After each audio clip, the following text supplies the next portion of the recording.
Que el Señor le bendiga, pastor. Nos sentimos felices de que nos acompañe este día de hoy para que nos cuente un poco de las cosas que Dios ha hecho en su vida, cómo ha obrado. Muchos conocemos su testimonio, otros no lo conocemos y queremos que nos hable un poquito de cómo Dios ha obrado, cómo Dios ha movido las piezas necesarias para que hasta el día de hoy usted esté aquí con nosotros. Y queríamos preguntarle cómo fue su conversión al Señor, cómo pasó, qué estaba haciendo usted, qué sucedió en ese momento. Ok, bueno, primero gracias a Dios y gracias a ustedes. Este es un momento muy especial. Eh, Hablar sobre ese momento de mi encuentro con el Señor es un momento que no ha pasado, es un momento que se mantiene tan vivo como el mismo instante que sucedió.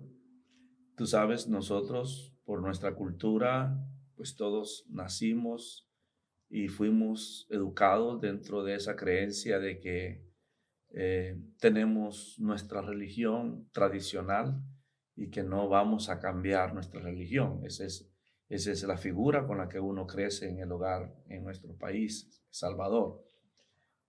Así nací, así crecí, creyendo pues que éramos dentro de lo que se le llama catolicismo, sin ser personas devotas ni practicantes, porque pues nosotros no tengo memoria en absoluto de que yo, mi papá o mi familia visitamos alguna vez la iglesia a una misa. Nunca tengo esa memoria. Por lo tanto, uno crece de esa manera. Pero en el camino, uno por razones que ya solamente en Dios están, uno se va dando cuenta que hay un vacío dentro de uno y que uno lo trata de llenar con lo equivocado por la misma distancia que uno tiene de Dios. Y es así como un día yo me encuentro con una verdad en la cual yo pensé que podía manejar mi situación de salir, de tomarme unas copas, de decidir, según yo, cuándo tomar y cuándo no tomar, cuándo salir y cuándo no salir. Y de repente me encontré que ya no podía decir no. Cuando decía sí, no salgo, hoy no salgo, era cuando se manifestaba internamente en mí un sí. Entonces me di cuenta que ya había perdido el control sobre mi misma voluntad. Y allí nace en mí una aflicción. Yo me siento muy afligido al descubrir esa gran debilidad en mí. Lo que yo pensé que estaba bajo control, hoy resulta que no está bajo control. Y de repente yo decía en X lugar, no voy a salir. Yo terminaba mi hora de trabajo, yo me bañaba, me cambiaba para irme a dormir. Pero eso no sucedía. Tipo 10, 11 de la noche, yo salía ya en contra de mi misma voluntad. Y en esa situación, Dios en su misericordia vio mi aflicción y vio mi verdad con la que yo me he encontrado, en donde necesito ayuda, pero no sé dónde encontrarla, no sé cómo encontrarla, ni sé a quién acudir. Yo me siento hundido. Y es cuando el Señor aparece en mi vida. En un sueño, Él se me manifiesta y en ese mismo sueño, Él me dice, yo soy Jesús y te ando buscando. Y ese sueño que no sé cuánto tiempo duró, fue lo que definitivamente cambió mi vida. ¿Me impactó eso? Eso me impactó al grado que después de haber conversado con el Señor y desaparece de la escena que yo estoy viviendo en el sueño, yo despierto asustado, enciendo las luces, trato de encontrar al personaje con el que estaba hablando y me doy cuenta que ya no hay nadie. Y descubro en realidad que es un sueño, pero a la vez un sueño totalmente diferente a cualquier sueño, porque me había impactado tanto que yo decido arrodillarme. En el momento decido arrodillarme y yo había escuchado que había que recibir al Señor. Entonces, en mi momento tan lleno de esa verdad misma, yo me arrodillo y le digo, Señor, eres tú. Yo te recibo hoy en mi corazón y pido que me ayudes, pido que me ayudes a salir de esta situación. Y yo recuerdo específicamente que sin saber nada más que mi verdad que estaba viviendo, yo le puse a él 3 cosas, se las mencioné y le dije, esta es una de mis situaciones y se la dije, esta es mi otra situación y se la dije y esta es mi otra situación. Ayúdame a salir de esto, ayúdame a cambiar esto. Eso fue alrededor de quizás 4:30, entre 4:30 y 5 de la mañana, porque todavía estaba un poco oscuro. Y de ese momento, a partir de ese momento, ya no pude dormir. Y comenzó a entrar en mí un pensamiento, ahora sos cristiano. No existía tanto ese término, no. Anteriormente, ¿lo habían invitado a una iglesia? Permíteme, no existía tanto ese término de cristiano, no. Comenzó a correr en mí una palabra que decía, ahora sos evangélico, ahora sos evangélico. Y retomando lo que tú me decís, por mi trabajo en algunos lugares de aquí de Estados Unidos, existe una organización que se llama Seaman Club. Ellos se encargan de tratar de ayudar a los marinos en los puertos, alejándolos de las cantinas y de los bares, de los nightclubs y de esa vida nocturna, invitándolos a iglesias evangélicas. Es algo internacional porque yo recuerdo que en New Orleans una vez llegaron unos hermanos portugueses, pero viviendo aquí en Estados Unidos, que pertenecían a esa organización. Ellos tenían centros de entretenimiento, tú te ponías patines, tú esquiabas, ellos hacían diferentes actividades para tratar de mantenerte a ti y que te sintieras en paz. Te hacían un almuerzo, nos sacaban al zoológico, nos sacaban a dar un tour, pero ese día llegó el encargado, un brasileño, y nos dijo, día sábado, mañana domingo yo vengo a las 7 de la mañana. ¿Quiénes quieren salir? Por favor, si están listos, los voy a llevar a una iglesia evangélica. Y fue la primera vez que visité una iglesia evangélica en New Orleans, en español. No recuerdo de qué se trató. Yo andaba lejos de Dios, pero allí estuve. Pero recuerdo el momento que estuve allí. No hubo ningún impacto en mi vida, pero allí estuve. Fue mi única vez que visité una iglesia antes de mi conversión.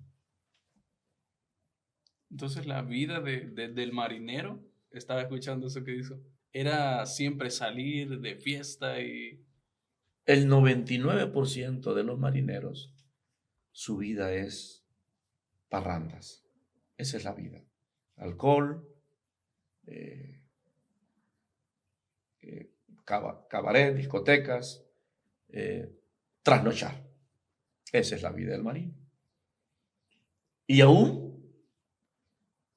personas que han llegado siendo cristianos, ahí sucumben, ahí terminan. Wow. Muchos ahí se olvidaron de Dios. Cuando me contó de su conversión, ¿Dónde se encontraba? ¿En qué país? ¿Si estaba en alta mar? Sí, ¿Si iba de un lugar a otro? nosotros salimos con un cargamento de maíz de Nueva Orleans para Perú, para el Callao, el puerto del Callao. Llevábamos 5.000 toneladas de maíz. Pasamos el canal de Panamá y nos fuimos al Pacífico para llegar a Callao. Estando en Perú, se terminó la descarga. No teníamos después de allí nada establecido de parte de la compañía a dónde era nuestro siguiente puerto para recoger carga. Entonces, la compañía siempre 2 o 3 días antes o a veces un día antes, ellos te mandaban el aviso a través de radiooperadores para dónde era tu siguiente destino y qué ibas a traer. Entonces nos salió, hermano, que íbamos para un puerto de Brasil que está en Victoria y se llama Angro de Rey, Angro dos Rey.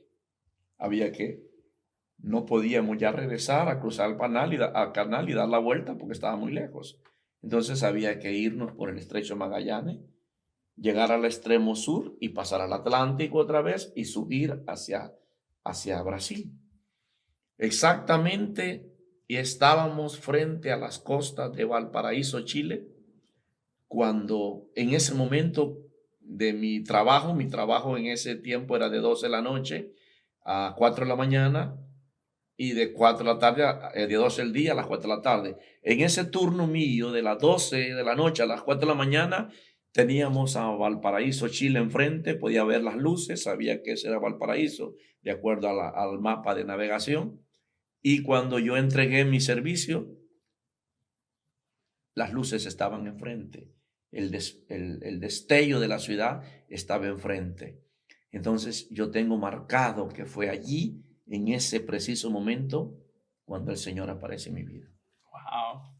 Y algo que queremos saber y que queremos que nos cuente es de después de que usted recibió al Señor ahí, ¿cómo fue que usted llegó a la iglesia Columna de Amor?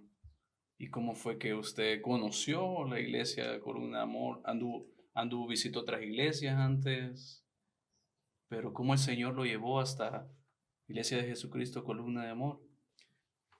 Una de las cosas que yo le agradezco a Dios es que, pues, tuvo que haber sido Él, pero siempre me ayudó a ser sensato en mis decisiones y sin que nadie me lo dijera, yo comencé a pensar lo mismo. Señor, cuando yo llegue a mi país, ¿a qué iglesia voy a ir? No conozco a nadie, no tengo ni familia que sea evangélica, no tengo ni siquiera amigos que sean evangélicos. ¿Cómo voy a hacer? Entonces yo comencé a orar y mi oración era así. Señor, y yo te pido que me lleves a una iglesia a donde yo voy a permanecer para siempre y que de ahí me van a sacar solamente para llevarme al cementerio. No quiero andar de iglesia en iglesia. 6 meses pasé orando porque era el tiempo que me faltaba para regresar al país. Cuando yo llego a mi país, después de esos 6 meses de oración,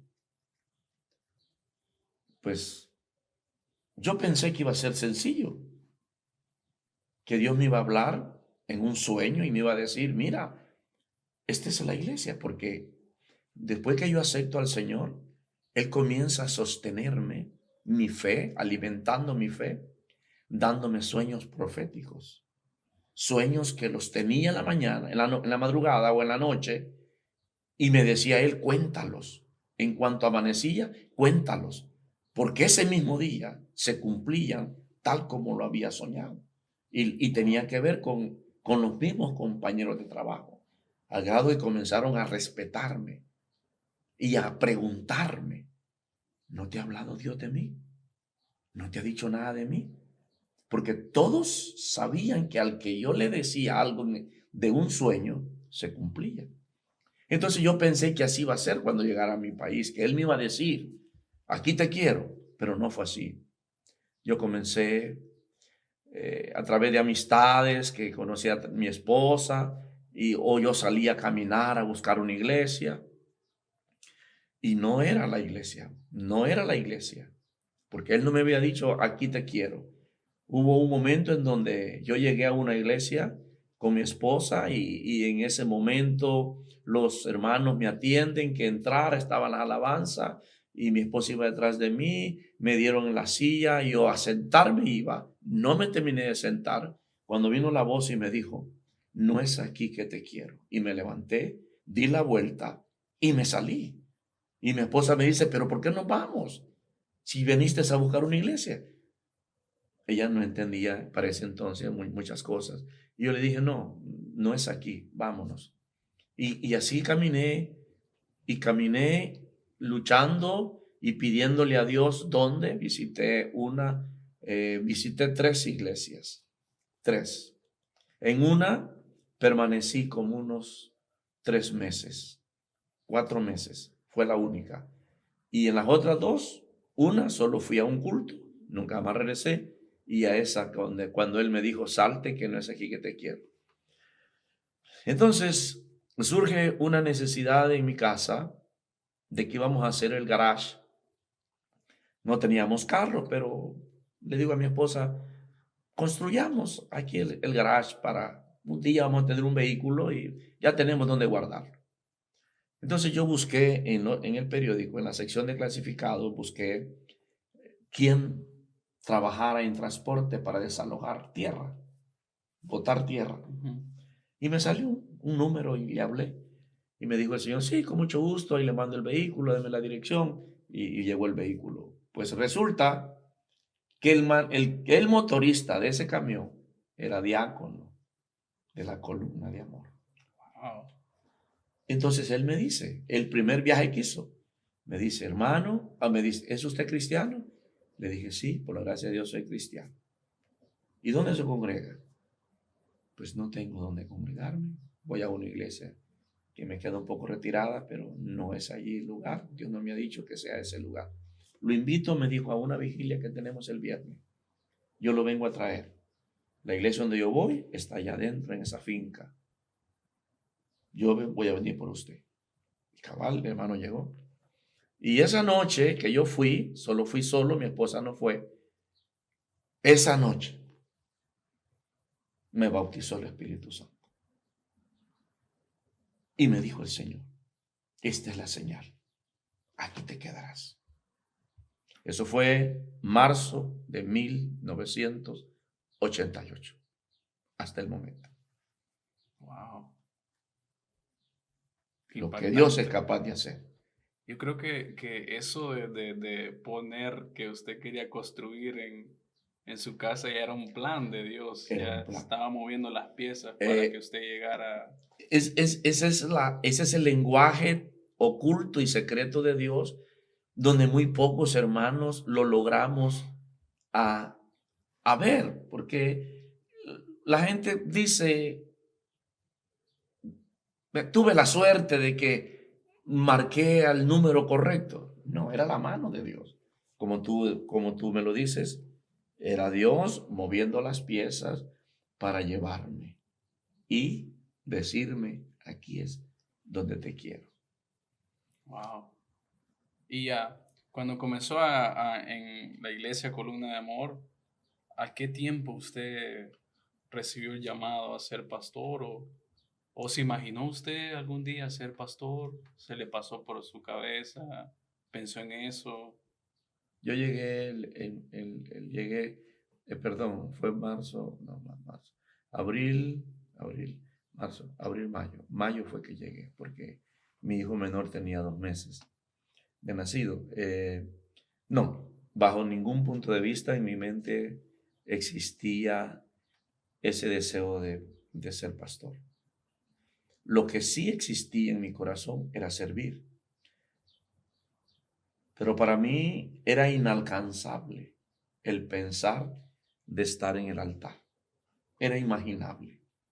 No me consideraba yo que, que era para mí.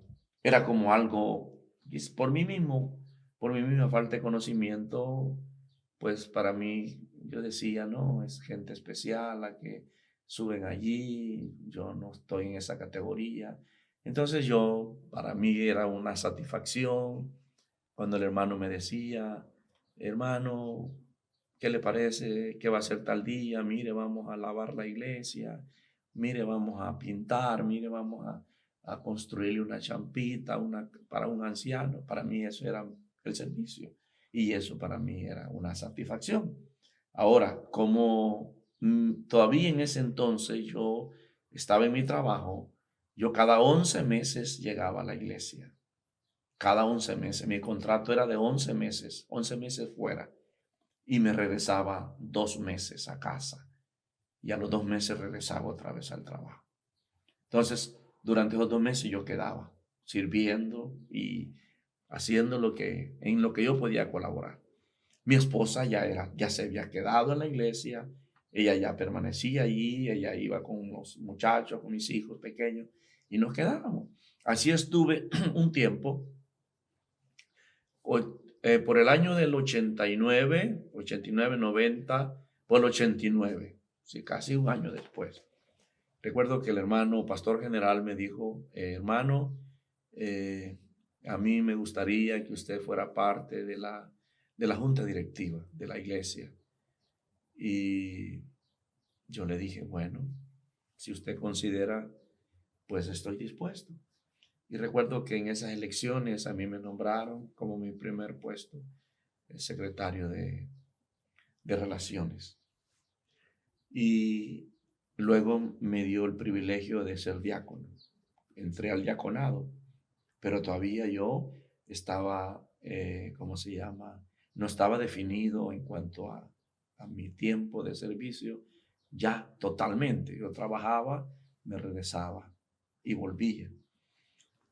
Y por el año 90 yo recibo la orden del Señor de renunciar a mi trabajo, que dejara el trabajo, dejo el trabajo. Al dejar mi trabajo, entonces sí, me dediqué a trabajar allá, pero tenía más tiempo para estar en la iglesia todos los días.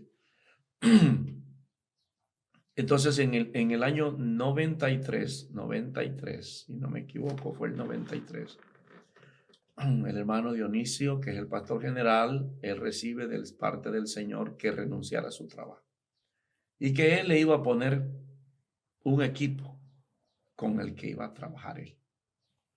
Entonces yo continué mi trabajo, pero ya en El Salvador, pero una mañana aquí a par mi trabajo comenzó el Espíritu Santo a presionarme al grado que me hizo que me bajara del autobús llorando y me regresara porque el hermano estaba orando y ayunando en la iglesia con 2 hermanos más. Y me dijo, te regresas y te vas a unir al equipo de trabajo. Eso fue el 93. Cuando yo entré a tiempo completo como diácono. En ese servicio estuve.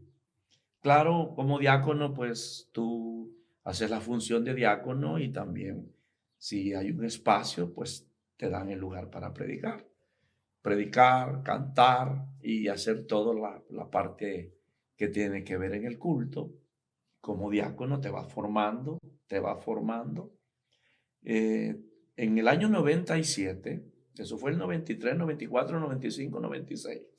En el año 97 yo tengo un sueño y en el sueño estoy enfrente del hermano Dionisio y él se mete la mano a la bolsa y saca un manojo de llaves y me las pone en mi mano y me dijo, aquí están las llaves.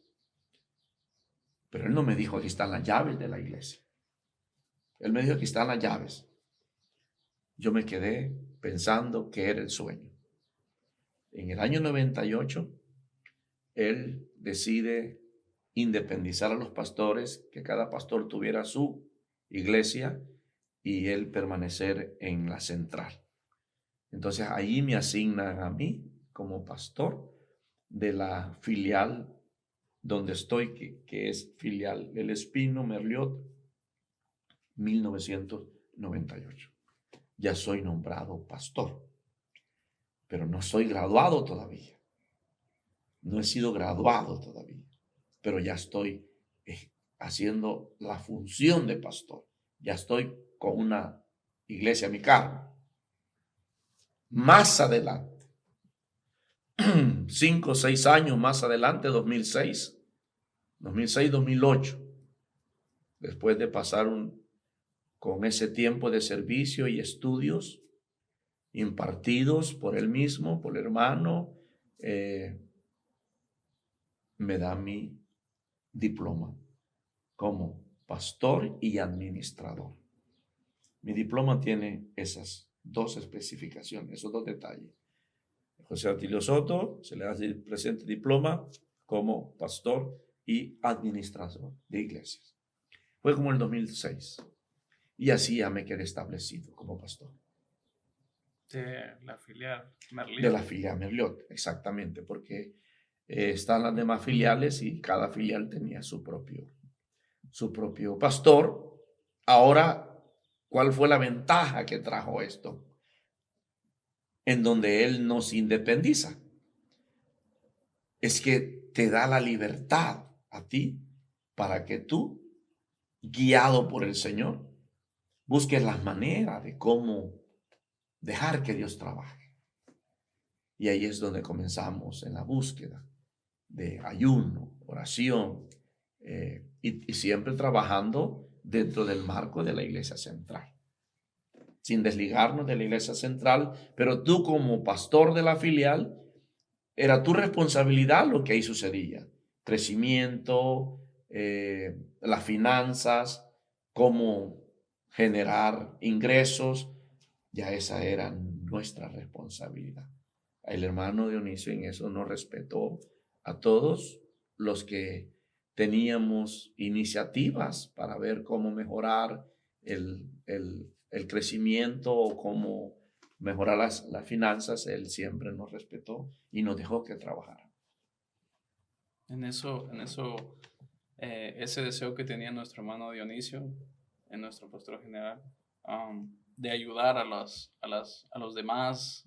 ¿Cómo nacieron varios proyectos que tiene la iglesia? Porque sabemos que tenemos varios proyectos como iglesia, pero ¿cuál fue el primero que inició este ministerio de ayudar al necesitado?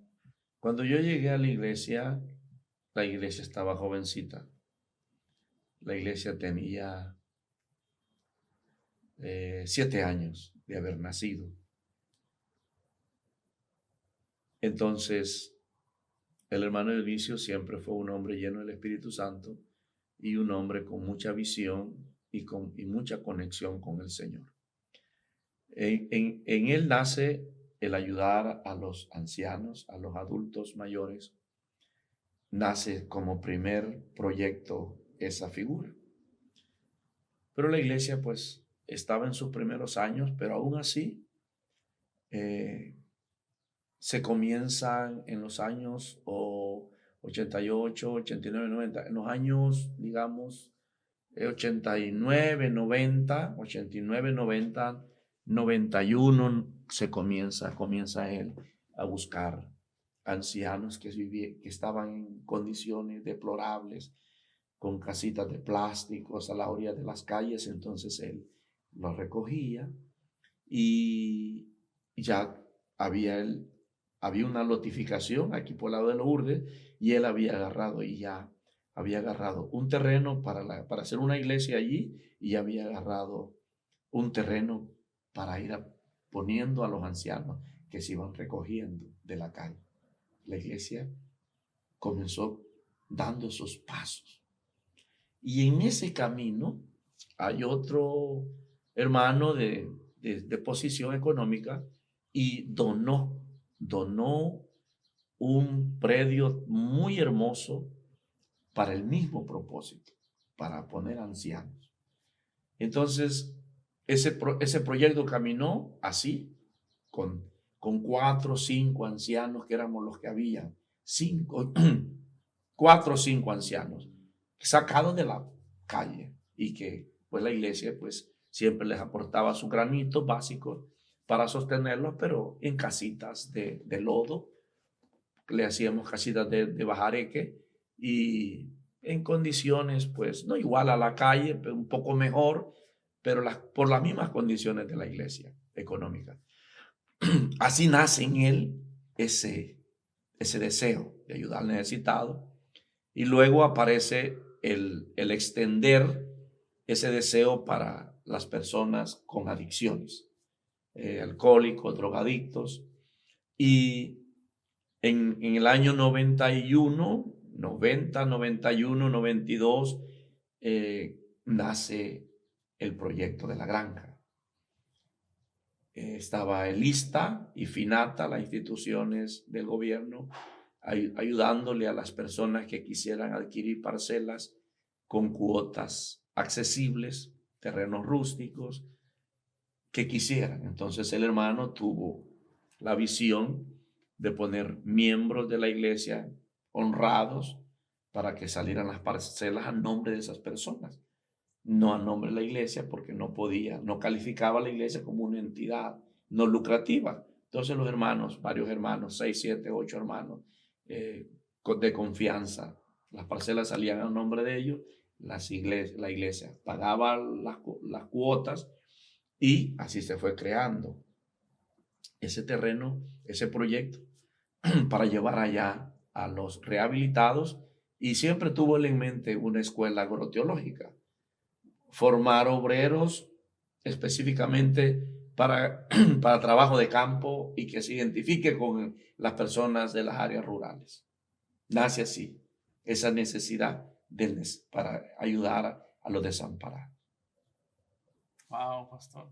Y el otro proyecto que también que nació, que fue el Día del Niño, quisiéramos que nos contara cómo es que nace ese proyecto, cómo es que el Señor pone en el hermano, oh, hagamos esto y ayudemos a los niños, démosles algo a los niños. ¿Qué fue lo primero que se hizo el primer día del niño? ¿En qué año fue? Sí, fue en 1995, nace el primer evento. Igual, el hermano, él tenía un alto, una alta humanidad, por decirlo así, una alta sensibilidad hacia el necesitado, y que va de acuerdo a la palabra, porque acuérdate que dice el Señor, ¿verdad? En 1 Corintios 13, que si nosotros tenemos todos los dones y hacemos esto y lo otro, pero si no hay amor, no somos nada. Entonces el hermano Dionisio dijo que quisiéramos, se celebraba, antes de llegar allí, se celebraba un día que él lo había denominado el Día del Pan del Pobre. Y consistía en hacer un evento una vez al año de comida y de predicación en el Parque Central de San Salvador. Se pedía permiso. Se involucraban a otras iglesias amigas con lo que ellos quisieran colaborar de comida. Y allí se les predicaba. Allí nace la necesidad de la granja, de un lugar para los alcohólicos. Porque los alcohólicos se acercaban después del evento que querían ir a un lugar, pero no teníamos dónde llevarlo. Ahí nace ese deseo de un terreno. Bueno, ese primer evento del Día del Niño solo se trabajó con los niños del lugar, locales. Y recuerdo que había amistad con otra iglesia, y el hermano compartió con este pastor, amigo de él, que queríamos hacer ese evento. Y le dijo él, yo te voy a ayudar. Pero nadie pensó en juguetes, pensamos en un almuerzo. Y recuerdo que el hermano llevó el almuerzo para 50 niños, que fue lo primero que se hizo. No había nada, no había un árbol, no había nada, no había un techo, no había nada. Solo improvisamos algo donde poner a los niños que llegaron. Y recuerdo que el almuerzo fue espaguetis. Ellos llevaron macarrones en salsa. Y eso se le dio a los niños. A partir de ahí comenzó año con año tratando de ir alcanzando más niños y mejorando lo que se les iba a dar a ellos. Entonces nace la idea del juguete. Entonces ya se incorpora un juguete y el almuerzo. Y se va haciendo más grande, más grande, más grande. Y luego ya se incorporan ustedes aquí como filial a ser parte de ese proyecto. Hasta donde estamos ahorita. Un gigante proyecto, magnitudes que ha llenado y marcado la vida de muchas familias. Que hoy se celebra 2 veces al año. Hoy, Una ahora bendición. cambió exactamente, hace 5 o 6 años cambió, 7 años, cambió la modalidad a raíz de otro hermano que llega, nos visita de aquí a Estados Unidos y él dice que no era posible. Él comenzó dándonos zapatos para el proyecto y después dijo él que un par de zapatos no era suficiente, que si en junio podíamos hacer otro. Entonces él nos empujó, nos movió, eso no estaba dentro de nuestros planes y no podíamos decirle a él, no, mira, es mucho. Entonces nosotros le dijimos, sí, yo mando los zapatos, hacemos en junio el evento, preparamos algo de comer y se les da zapatos. Hasta la fecha se está haciendo así. No, pastor, nos gozamos al escuchar que lo que Dios ha hecho en nuestra iglesia, cómo Dios ha obrado en su vida, cómo Dios lo ha ido guiando para permanecer siempre donde Dios lo ha querido poner. Y algo que me gustaría que nos dijera o que nos diera una enseñanza o un consejo de algo que a usted hasta el día de hoy le ha ayudado a permanecer siempre firme y le ha ayudado a caminar directamente donde Dios quiere que usted vaya. Yo he tenido en mi vida, después de haber escuchado la voz del Señor que me dijo que dejara mi trabajo, Él no me dijo para qué. Él me dijo, tu familia, tu hijo, tu último hijo, te queda esa oportunidad para que sepa lo que es tener a un niño, un bebé en los brazos, lo que tú nunca has hecho con tus otros hijos. Y eso me marcó tanto que ya no me importó ni lo que ganaba, ni cómo viajaba por muchas partes del mundo, no me importó. Fue tan profundo eso que puso Él en mí, que todo eso no tuvo sentido más para mí. Entonces, cuando el Señor me llama, uno va aprendiendo en el camino, ¿no? Uno va aprendiendo qué es en sí el Evangelio, porque mientras yo no entienda qué es en sí el Evangelio, yo voy a dar muchos altos y muchos bajos. Y cuando yo digo que si no entiendo qué es el Evangelio, no me refiero a que es poder de Dios. No estoy hablando de eso. Porque todo mundo, cuando dice, hermano, ¿y qué es el Evangelio? Es poder de Dios. Sí, así lo dice la Biblia. Y es cierto. Pero ¿cómo usted lo percibe en su vida? Porque aquí hay que entender que el Evangelio está lleno de personas imperfectas y que es fácil meterse en problemas. Es fácil meterse y crear enemigos en lugar de amigos. Es fácil vivir en un ambiente hostil y es fácil en decir, me voy de aquí. Aquí hay mucho problema. Aquí no sirve. Esta gente aquí es muy fácil. Entonces, una de las cosas que yo le agradezco a Dios es que desde un principio Él me metió por la línea del ayuno y la oración. Y en esa búsqueda, Él ha ido enseñándome secretitos que son fundamentales para permanecer. Número 1, siempre motivados. Número 2, cuando hay motivación, no hay lugar para el desánimo. no entra el desánimo. El desánimo entra de acuerdo a la condición que yo tenga. Pero si en mí hay siempre una dosis alta de buen ánimo, nunca entrará. Porque lo contrario al buen ánimo es el desánimo. Nunca entrará. Entonces, ¿en qué consistió eso? Consistió en que entender que todos los que pertenecemos a una congregación, todos hemos sido llamados por Dios a la misma causa y por la misma necesidad. Entonces, no hay razón por qué yo voy a entrar en conflicto contigo cuando sé que tú vas detrás de lo mismo que yo. Al contrario, te conviertes en un compañero de lucha, en un compañero de milicia, del que tarde o temprano yo voy a necesitar. ¿De qué? De una oración, de una palabra de aliento, de una palabra de apoyo. Pero si yo me lleno de enemigos, eso no va a estar. Entonces, mientras un creyente no entienda ni vea de esa manera el evangelio, siempre el error estará en los demás, menos en él. Y allí no permanecerá. Ese hermano caminará un tiempo, menguará y desaparecerá.